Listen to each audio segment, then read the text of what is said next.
Hello, I'm Mary Lohman, and this is Mondays with Mary. Have you noticed how fear is covering the world like a blanket? From wars breaking out all over the world to financial worries because of prices continuing to go up, to health challenges and relationships that are hurting, and a very tumultuous election year to boot. Our world is full of fearful things. But we know as believers that fear is never from God. God does not use fear as a teaching tool or as punishment or to motivate us. Fear is from the enemy, and he uses it freely because we are all very easily made fearful. So in a world more fearful than ever before, just think of all the people you know right now who are scared to death about something. And in this fearful world, we, as Christ followers, have the opportunity to demonstrate that we are not victims of fear because of Jesus. But you know, as I do, that we have to fight it every day. How can we fight fear? Well, first, acknowledge your fear and confess it to the Lord. David wrote, "When I am afraid, I put my trust in you." He acknowledged his fears, but he also recited what he did with that fear. He decided really in advance that when he was afraid, he would use that fear to reinforce his trust in God. So what are you afraid of today? Acknowledge it. Lord, I'm afraid of losing my job.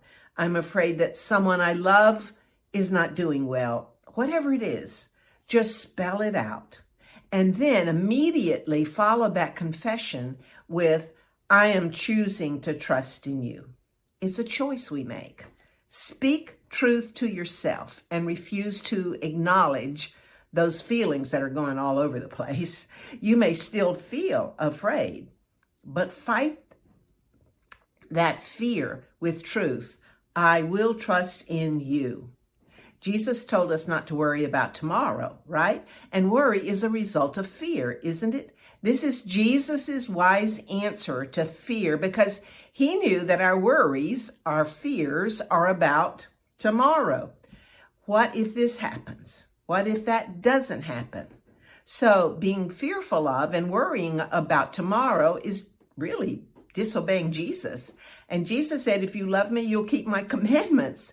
It's like the old hymn tells us, just trust and then obey. Another practical suggestion is to limit your exposure to media. It is full of bad news. Often it does not tell the truth, especially social media. And if you expose yourself to it too much, it will make you fearful. Then practice being thankful. Just force yourself to recite all you have to be thankful for. Thankfulness drives out fear, I promise. Talk about your fear to someone you trust. Fear flourishes in darkness and silence. Bring it out in the light and talk about it and talk about the causes of it. And that will lose some of its power. Fear is powerful, but the good news is our God is more powerful, and his spirit within us imparts that power to us.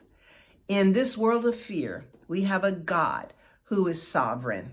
That means he's in control. What time you are afraid, trust God. He's trustworthy, I promise, and he will drive out all those fears. Have a wonderful day, absent of any fear.